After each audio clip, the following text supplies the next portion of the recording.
Magandang araw, ako po si Mark Lester Diran. Ito po ang aking daily devotion. The Spirit Empowers the Church na tinalakay po ni Pastor Rasio Campos sa 265 daily devotion.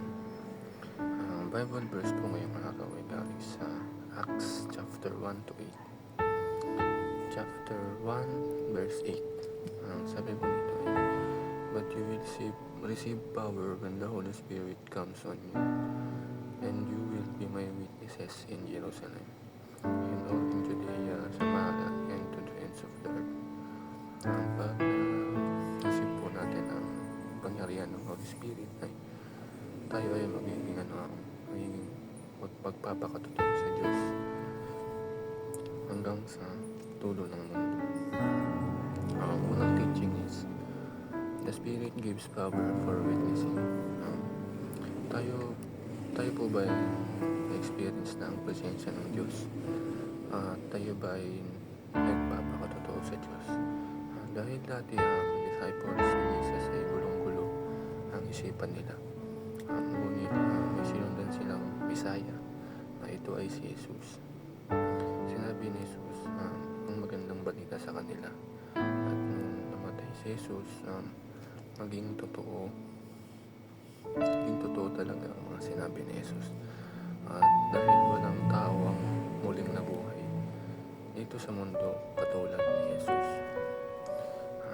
Second teaching is, the Spirit gives word to be spoken. Ang Holy Spirit ang nagbibigay sa atin ng salita na ating sasabihin, at kailangan lang natin na buksan ang ating bibig. At mararanasan natin ito kapag may pinakausap sa atin ng Diyos. At ang Holy Spirit ang kikilos sa atin, sa ating puso. At siya ang magpo-provide ng mga salitang na gustong marinig ng Panginoon sa atin upang maipakilala natin ang Panginoon sa kausap natin. Huling katuruan is, the Spirit gives gifts for service. Ang Spirit ay nagkakaloob sa atin. Ang Holy Spirit ang nagkakaloob sa atin ng mga kaloob upang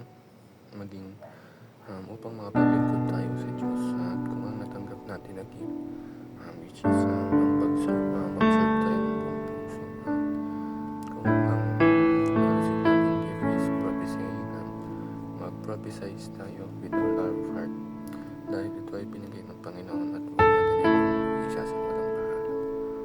Ang realizations ko sa Bible verse ay sa devotion ng araw ay ang Holy Spirit ang kikilos sa atin upang tayo ay